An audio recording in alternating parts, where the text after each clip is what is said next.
Bonjour, je m'appelle Philippe Péria. Je suis marié à Marie-Christine qui est ici présente et nous habitons Aix-en-Provence. J'ai été avec mon épouse et bien d'autres impliqués dans l'implantation d'églises à Marseille et aussi à Aix-en-Provence. Et je voudrais vous transmettre les salutations du CEP, c'est-à-dire le Centre évangélique protestant de Aix-en-Provence. Si vous ne connaissez pas cette église, eh ben, quand vous passez à Aix-en-Provence, vous regardez sur le site et vous venez nous visiter. On a une célébration à 10h30. Et aussi, dans les mêmes bâtiments, il y a un foyer évangélique universitaire qui se réunit. Vous voyez, une aumônerie pour étudiants. Et qui est aussi ouverte toute la semaine. Il y a un café associatif et on a à peu près une 60aine d'étudiants qui viennent tous les jours. C'est leur foyer maintenant, c'est un peu leur maison. Et il y en a plusieurs qui s'intéressent aussi au Seigneur. On a des soirées spéciales pour les étudiants. Donc je vous partage ces choses-là, comme ça vous pouvez prier pour votre petite sœur qui s'appelle le CEP du pays d'Aix. C'est une église qui a juste fêté ses 10 ans. Elle est un peu plus jeune que votre église ici, je pense. Hein, voilà. Et puis vous avez aussi les salutations des autres églises de la région, c'est-à-dire qu'on n'est pas seul. Et hier, on avait une super formation qui réunit plusieurs personnes de plusieurs églises, dont des personnes de cette église ici. Et c'est une joie de voir que les églises, elles collaborent ensemble. On est une grande famille. Et on prie ensemble pour qu'il y ait un développement, pas uniquement des églises, mais surtout de l'évangile dans le sud-est de la France. Vous savez qu'avant, ici, il y avait 25% de gens qui étaient nés de nouveau. Et aujourd'hui, il y a très peu de gens qui connaissent même la Bible, le Seigneur, tout ça. Donc, on prie pour que le Seigneur fasse quelque chose de particulier dans la région, et il le fera au travers de nos églises. Voilà. Partager avec vous un passage qu'on est en train d'étudier sur Aix-en-Provence. On est en train d'étudier la lettre aux Hébreux. Alors, si vous ne savez pas où est cette lettre, c'est pas grave, elle est dans le Nouveau Testament. Elle est tout à la fin des lettres, après les lettres de Paul, etc. Et si vous ne l'avez pas, c'est pas grave non plus, je vais le projeter à l'écran. Le verset que je voudrais partager avec vous se trouve dans le chapitre 4 de l'Épître aux Hébreux, et à partir du verset 14, passage. Ainsi, puisque nous avons un souverain grand prêtre qui a traversé le ciel, Jésus, le Fils de Dieu, restons fermement attachés à la foi que nous professons. En effet, nous n'avons pas un grand prêtre incapable de compatir à nos faiblesses. Au contraire, il a été tenté en tout point comme nous, mais sans commettre de péché. Approchons-nous donc avec assurance du trône de la grâce, afin d'obtenir compassion et de trouver grâce pour être secourus au moment opportun. Hébreux chapitre 4, versets 14 à 16. Jusque-là, c'était la lecture de la parole de Dieu. Je prie que cette parole de Dieu, elle nous parle ce matin, et que je puisse la commenter comme elle le mérite. Vous avez vu, ça commence par « ainsi ». Ça veut dire qu'il y a quelque chose avant. On est bien d'accord? Ainsi. C'est comme une conclusion. En général, ce que je vais faire maintenant, il ne faut pas le faire. En prédication, je commence par une application. C'est comme s'il avait dit plein de choses avant, et puis en conséquence, en application, voilà ce que vous devez mettre en pratique. Qu'est-ce qu'il a dit auparavant? Il a dit tout ce qu'on a chanté jusqu'à présent pendant la célébration. Que Jésus est roi, que Jésus est notre grand prêtre, qu'il est assis sur un trône, qu'il y a un sanctuaire. Il a dit toutes ces choses. Et parce qu'il y a eu toutes ces choses, ainsi, il y a une application. Il y a quelque chose que maintenant, nous devons faire, mettre en pratique. Parce que quand on entend la parole de Dieu et qu'on ne la met pas en pratique, on ressemble à quelqu'un qui s'est regardé dans un miroir et qui a oublié aussitôt qui il était. C'est complètement stupide, n'est-ce pas?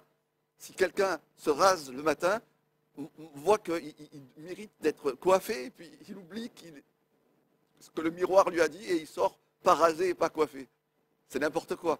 C'est pareil avec la parole de Dieu. Quand on l'entend et qu'on ne la met pas en pratique, c'est bien, ça nous a fait du bien sur le moment, mais ensuite, qu'est-ce qui va arriver lundi matin? Et je vous dis franchement, mon seul objectif ce matin, c'est de vous encourager à mettre en pratique ce verset. Du trône de la grâce, approchons-nous avec assurance. J'aimerais, si c'était possible, qu'on puisse retenir cette phrase par cœur, du trône de la grâce, approchons-nous avec assurance et qu'on la mette en pratique. Franchement, si on arrive à faire ça cette semaine, je n'ai pas parlé en vain. Vous voyez, c'est un objectif assez humble finalement.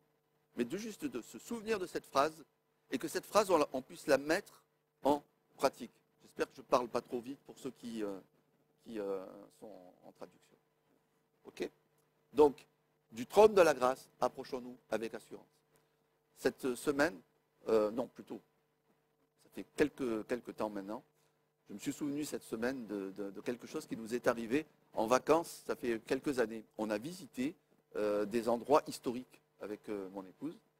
Et dans ces endroits historiques, à un moment donné, on nous a expliqué ce que c'était qu'un trône. Vous savez ce qu'est un trône? Moi, je pensais savoir. Je pensais qu'un trône, c'était une belle chaise, beau siège avec des accoudoirs. Vous voyez? C'était ça, un trône. Mais en fait, on nous a expliqué qu'il y avait beaucoup plus que ça dans un trône. Il y a 3 éléments qui forment un trône. Si tu peux mettre la slide suivante, on peut voir ça un peu mieux. Du trône de la grâce, approchons-nous avec assurance. Voilà un trône. Et vous voyez, il y a 3 éléments dans un trône. Il y a ce siège qui est un siège particulier avec des accoudoirs. C'est pas n'importe quoi, il est bien décoré. Il a peut-être de l'or et des choses comme ça qui montrent la dignité de la personne qui est assise dessus. Mais il y a encore 2 éléments. Un des éléments, c'est, vous voyez le marchepied? On accède à ce trône par des petites marches. Ici, il y a 3 marches. Ça veut dire que c'est un trône royal. Il n'est pas posé à même le sol, le trône. Il est élevé. Et vous avez encore un autre élément, c'est ce qu'on appelle le dé, D-A-I-S. Ce dé, c'est, vous voyez, autour du trône, il y a une espèce de voile. C'est comme un palanquin. Et ce voile-là, il est censé représenter l'autorité du ciel. C'est-à-dire que le roi est entouré par le ciel. Donc vous voyez cette symbolique du trône. Moi, je pensais que c'était juste un siège. Pour avoir un véritable trône royal, il faut avoir ces 3 éléments. Un dé, un siège et puis un marchepied. Et on m'a expliqué qu'en fait, les rois s'étaient inspirés de ce qui était décrit dans la Bible, c'est-à-dire du trône de Dieu. Ils avaient représenté un peu à leur façon humaine quelque chose qui en fait est profondément biblique. Le trône de Dieu existe. Il y a un trône. Et c'est peut-être le premier enseignement de ce verset, c'est qu'il y a un trône. Et que des gens ont vu ce trône. Dans l'Ancien Testament, des prophètes, il leur a été révélé qu'il y avait un trône. Le ciel s'est ouvert et ils ont vu ce trône. Regardez ce que dit Ésaïe et ce que dit Jérémie, 2 prophètes importants de l'Ancien Testament.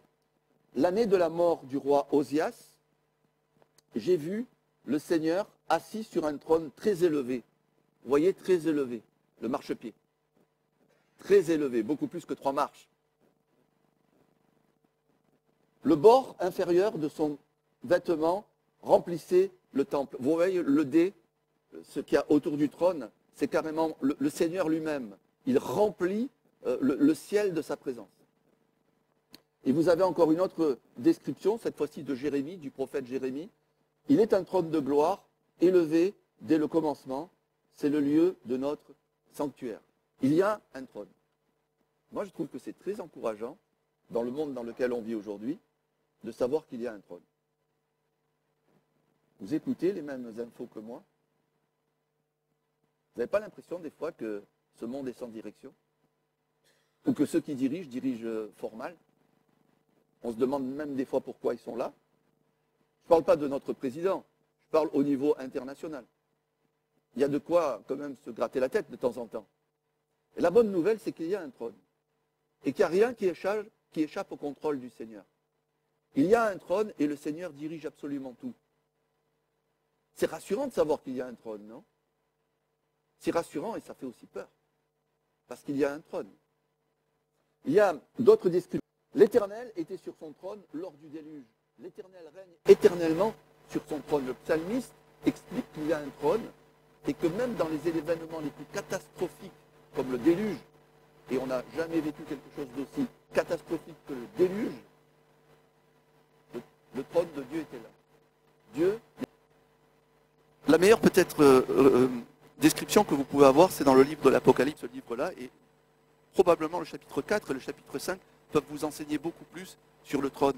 Voilà, aussitôt je fus saisi par l'Esprit, et voici, il y avait un trône dans le ciel, et sur ce trône, quelqu'un était assis, vous avez une description du trône. Je ne sais pas si vous avez lu cette description du trône, mais elle est immense, elle est grande. C'est très impressionnant. Lisez-le pour vous-même pendant la semaine, pour mettre ce passage en pratique. Vous savez, vous vous rappelez la phrase au début? Du trône de la grâce, approchons-nous avec assurance. J'ai mis un peu la phrase de Hébreu en mettant l'accent d'abord sur le trône, d'accord? Du trône de la grâce. Du trône, il y a un trône. Premier enseignement. Deuxième enseignement, c'est que ce n'est pas n'importe quel trône duquel nous sommes invités à nous approcher. Du trône de la grâce. Il est écrit que c'est le trône de la grâce.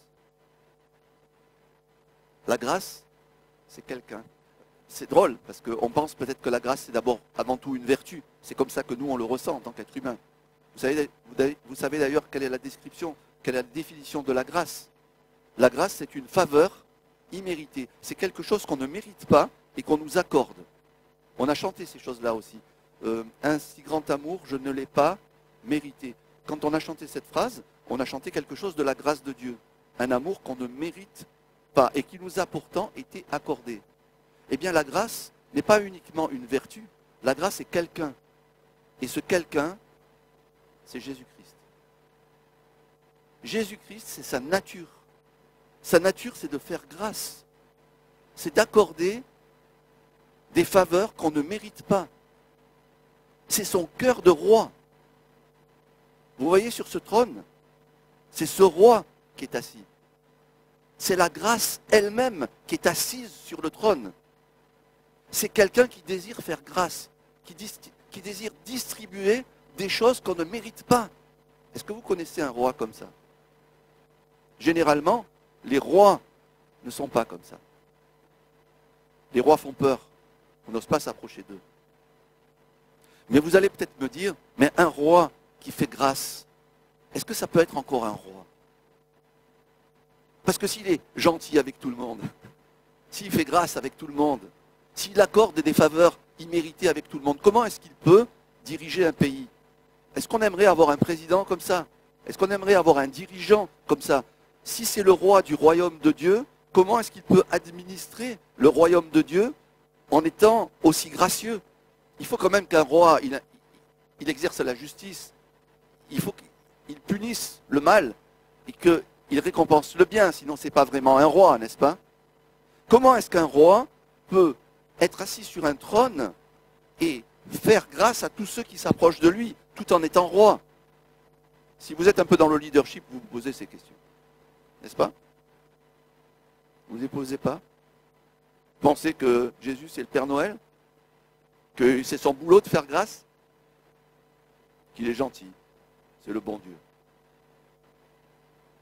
Mais si c'est le bon Dieu, s'il est gentil comme ça, c'est pas Dieu. Parce que Dieu est juste aussi. N'est-ce pas? Vous voyez la difficulté qu'on a là? La grâce est quelqu'un. Il y a quelqu'un sur le trône qui désire faire grâce de tous ceux qui s'approchent de lui. Et la loi alors? Et la loi?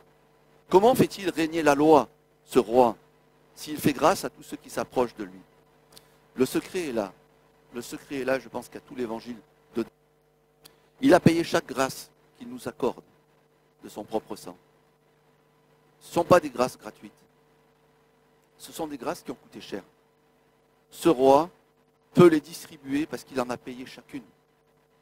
Il est juste, chaque fois qu'il distribue une grâce, ce n'est pas quelque chose qui ne lui a rien coûté.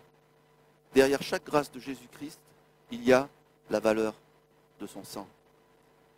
Derrière chaque grâce de Jésus-Christ, il y a la valeur de son sang. Derrière chaque faveur imméritée que nous recevons, il y a le prix de sa vie. Voilà un roi qui est juste. Et voilà un roi qui peut être appelé lui-même la grâce. Car, comme le disait Spurgeon, c'est la grâce intronisée. C'est la grâce sur le trône de laquelle nous nous approchons, de laquelle nous sommes invités à nous approcher. Alors oui, je m'approche de ce trône, Seigneur. Oui, je ne mérite pas. Oui, je ne mérite rien. Moi, je m'approche dans ma faiblesse de toi. Et tu me fais grâce. Mais cette grâce, imméritée, toi, tu l'as payée. Et donc tu es juste chaque fois que tu m'accordes une grâce. Voyez ce Seigneur, voyez comme il est beau, le roi duquel nous nous approchons. Voyez ce que la parole nous dit sur Jésus. Il est grand, le Seigneur. Il est puissant, il est juste et il est plein de grâce. Très différent de ce qui s'est passé au Moyen-Âge et qui avait fait d'ailleurs réagir à un certain Luther, je crois, qui était allé à Rome et qui avait vu ce qu'on faisait avec la religion. Avec la religion, on vendait des indulgences. Les gens venaient pour acheter le pardon de Dieu. Ils donnaient de l'argent à des magistrats, à des prélats, qui, selon la somme qu'ils recevaient, donnaient des indulgences plus ou moins grandes. Alors bien sûr, c'était scandaleux. Et Luther a réagi, d'ailleurs, les églises issues de la Réforme font largement partie de cette réaction. De cette réaction par rapport à quoi? Par rapport à la religion. Et je ne veux pas faire un procès d'intention ici, mais voyez, cette image-là, elle est exactement ce que l'auteur de l'Épître aux Hébreux est en train de dénoncer. Il dit, nous avons un grand prêtre. Nous ne dépendons plus de la religion humaine. Parce que demande la religion humaine? Elle demande qu'on mérite les faveurs de Dieu. Alors là, bien sûr, c'est une caricature, mais vous voyez, les indulgences, on peut les vivre aussi d'une autre façon, dans notre vie de tous les jours. Chaque fois qu'on veut faire des efforts pour mériter la faveur de Dieu, chaque fois que j'essaye d'acheter sa compassion, en faisant des bonnes œuvres, comme pour, voilà, être le gars qui est sympa, et à qui il va me dire, à toi, les autres, mais toi tu es différent. Toi, tu es quelqu'un de bien. Et à toi, bien sûr, je réponds à tes prières. À toi, je viens au secours. À toi, bien sûr, j'établis une relation avec toi parce que tu es quelqu'un de bien. Vous voyez, c'est ça la religion. C'est un mensonge absolu. On ne peut pas acheter la faveur de Dieu. On ne peut pas s'approcher devant ce trône et se mettre sur la pointe des pieds pour paraître un peu plus grand et dire au Seigneur, « Hey, tu as vu, Seigneur ? Alors tu me réponds. » Chaque grâce que le Seigneur nous accorde est une grâce qu'il a payée lui-même. S'il l'a payée lui-même, pourquoi est-ce que tu veux la payer toi? S'il l'a payée lui-même, pourquoi est-ce que tu veux la payer toi? Qu'est-ce que tu vas faire avec la grâce de Dieu? L'accepter ou la monnayer? Et on a des façons tellement différentes de la monnayer. Le cœur humain est tellement tortueux. Quand je ne fais pas attention, mon cœur revient par défaut à une espèce de religion. Nous sommes des fabricateurs, comme disait quelqu'un en employant ce mot exprès, hein, fabricateurs pour faire réagir, des fabricants de religion, l'être humain. Nous nous approchons du trône de la grâce parce que sur la grâce, il y a quelqu'un qui a payé chacune des faveurs qu'il nous accorde. Il a payé chaque grâce qu'il nous accorde de son propre sang. Je pourrais m'arrêter là. On pourrait mettre maintenant ce verset en pratique, n'est-ce pas? J'ai dit que je n'ai pas d'autre ambition qu'on retienne cette phrase par cœur. Du trône de la grâce, approchons-nous avec assurance et qu'on le mette en pratique cette semaine. Parce que sinon, on écoute un beau message et on s'en va. Mais à quoi ça sert si on ne le met pas en pratique? Et le mettre en pratique, c'est à la portée de tous ceux qui prennent la grâce de Dieu au sérieux. Alors je vais terminer par approchons-nous. Du trône de la grâce, approchons-nous avec assurance. Le mot assurance, qui est écrit ici, c'est un mot grec qui veut dire des choses comme ouvertement. Approchons-nous du trône ouvertement. On peut dire aussi, approchons-nous du trône de la grâce librement. Ou encore, approchons-nous franchement du trône de la grâce. Ça te parle peut-être plus. Derrière le mot assurance, il y a toutes ces significations. C'est pour ça que je l'ai dit. Approchons-nous hardiment du trône de la grâce. Vous pouvez encore le traduire par approchons-nous publiquement du trône de la grâce. Ce seraient des traductions qui seraient correctes par rapport au mot qui est utilisé. Approchons-nous avec assurance, c'est la traduction qu'on a retenue dans cette version. Approchons-nous avec liberté, approchons-nous avec confiance. Vous voyez, il y a toutes ces notions. Je crois que le mot est assez explicite. On ne devrait pas s'approcher timidement, comme si on ne sait pas si on doit s'approcher ou pas. En fait, il faut s'approcher avec audace du trône de la grâce. Et je pose cette question. Comment peut-on s'approcher d'une telle gloire, d'une telle grandeur, de manière hardie, de manière libre? Et je sais à qui je parle à des personnes qui sont comme moi, n'est-ce pas? Et qui luttaient aussi avec la prière. Vous trouvez des fois que c'est difficile la prière, non?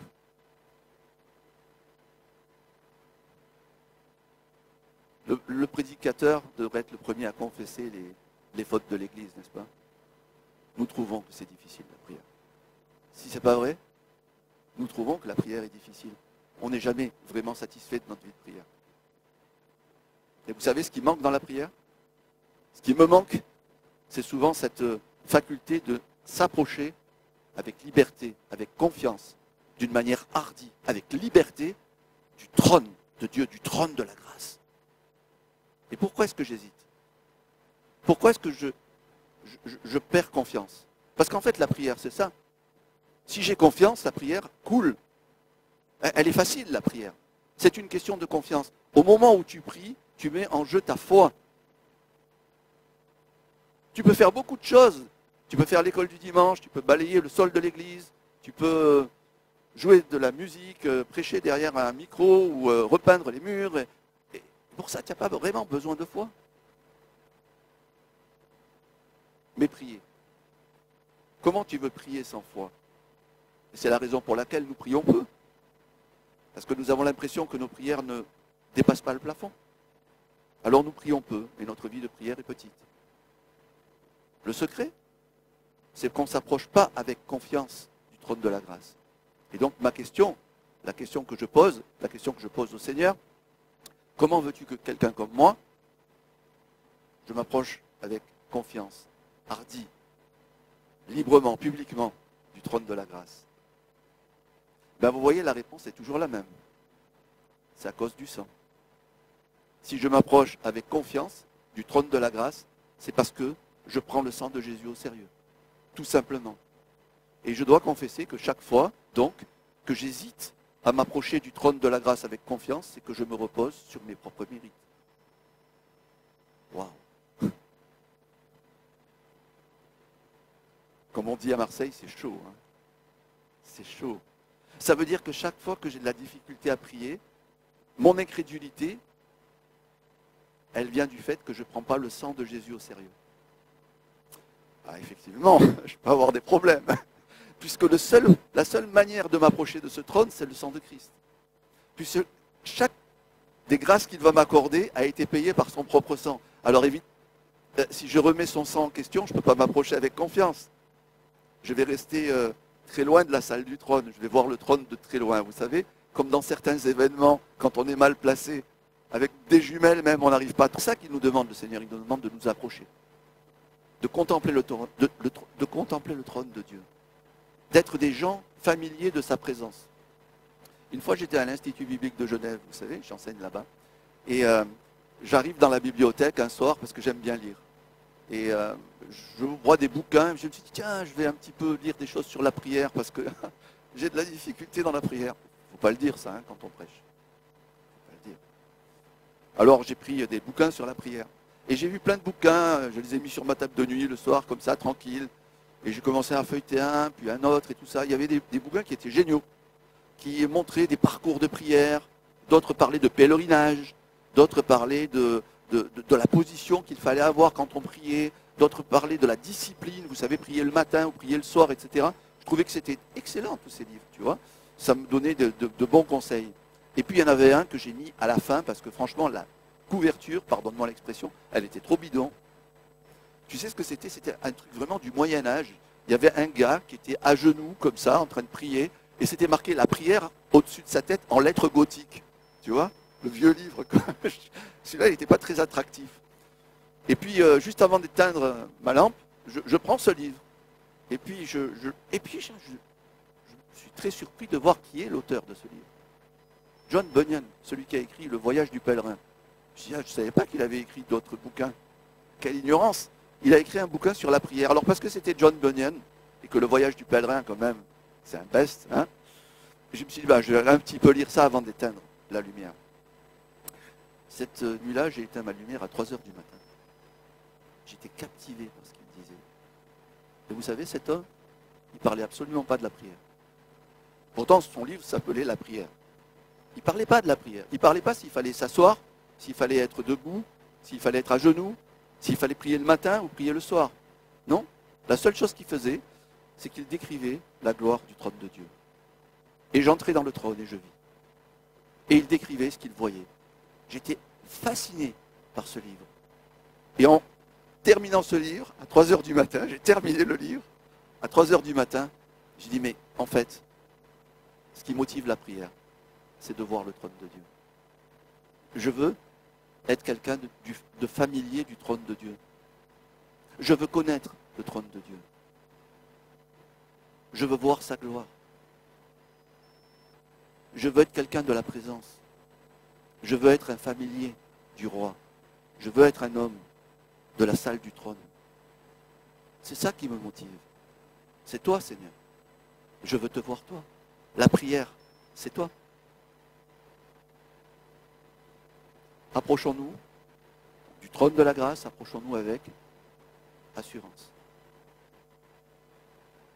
Merci pour votre attention. J'espère que cette exhortation, cette semaine, elle sera mise en pratique par chacun d'entre nous. Et vous serez en face de vos propres luttes. Vous serez en face de votre propre néant. Vous serez en face de vos propres mérites. Chaque fois que vous aurez de la difficulté de vous approcher de ce trône. Mais vous savez, la victoire est en Jésus. Sur ce trône, il y a quelqu'un de miséricordieux, quelqu'un qui a vécu ta vie humaine, quelqu'un qui connaît tes souffrances, qui connaît tes problèmes, parce qu'il les a vécus. Il connaît les tentations, la pression que le péché peut exercer sur ton âme, parce que cette tentation, cette pression, il l'a aussi vécue. Quand tu lui parles, tu peux lui parler de tout. Il ne va jamais se boucher les oreilles en disant « Ah ça, je ne peux pas entendre ». Tu peux parler de tes luttes les plus secrètes. Tu peux lui parler de tes fantômes les plus horribles. Tu peux lui parler de tes peurs les plus inavouées. Tu peux tout lui dire. Tu peux absolument tout lui dire parce qu'il comprend. Et parce qu'il comprend, il peut venir à ton secours. Il y avait un prédicateur pendant le réveil méthodiste à Londres qui, un jour, plutôt un soir, rentre dans son bureau, ferme la porte pour avoir un moment de prière. Et vous savez, il avait eu une journée très difficile. C'était le temps des carrosses avec les chevaux, etc. Vous voyez ? Son carrosse était tombé en panne, il y avait une roue qui était cassée, des essieux qui étaient cassés, il avait fallu qu'il fasse réparer. Tout son programme de la journée était tombé par terre, il devait faire des visites, il devait rencontrer quelqu'un d'important. Quand il était rentré chez lui, après avoir payé quelqu'un pour réparer la roue qui n'avait pas été réparée dans la journée, il rentre et il rencontre sa famille, et puis il y avait un de ses enfants qui était malade, etc. etc. Vraiment le genre de journée où il avait fait tout faux. Il n'avait pas eu de temps pour préparer un message pour le dimanche suivant, etc. Il rentre dans son bureau le soir, il ferme la porte et puis il s'agenouille devant le Seigneur. Et là, il voit juste son bureau, le plafond, c'est tout, quoi. Vraiment vide. Et puis il dit au Seigneur, pardonne-moi Seigneur, mais j'arrive même pas à prier. Et il explique dans son langage imagé, et alors j'entendis le Seigneur qui me dit, pourquoi est-ce que tu n'arrives pas à prier? Seigneur, j'ai eu une journée pourrie. J'ai eu une roue de mon carrosse qui a été cassée. Voilà, il raconte toute sa journée. Et le Seigneur lui dit, et si tu n'avais pas eu cet accident? Et si tu avais pu rencontrer cette personne importante? Et si tu avais pu prêcher le message que tu devais prêcher? Et si tu avais pu amener quelqu'un à moi aujourd'hui à la fois? Comment est-ce que tu t'approcherais de moi? Seigneur, ça serait beaucoup plus facile. Hein, j'aurais le cœur plein de joie, je m'approcherai de toi avec assurance, etc. Et le Seigneur lui a dit, alors regarde un peu plus ce qui se passe dans ton bureau. Regarde ce qu'il y a autour du trône. Et le prédicateur baissa les yeux et regarda le sol. Et sur le sol, il vit que autour du trône, il y avait comme du sang sur la surface du sol. Et le Seigneur lui a dit, quand tu t'approches de moi, tu t'approches sur la base de tes mérites ou sur la base de ton sang, de mon sang. Bien sûr, le prédicateur a dû confesser qu'il s'approchait du Seigneur bien souvent sur la base de ses mérites. Parce qu'il avait été un bon chrétien, il avait eu une bonne journée, alors la prière était facile. Une mauvaise journée, la prière était difficile. Il n'avait rien compris à la prière. Il devait s'approcher du Seigneur uniquement sur la base de son sang. S'approcher du Seigneur, s'approcher du trône. Et la plus grande faveur imméritée que nous recevons sur cette terre. Que le Seigneur bénisse votre vie de prière et que vous puissiez vous approcher du trône de la grâce avec assurance.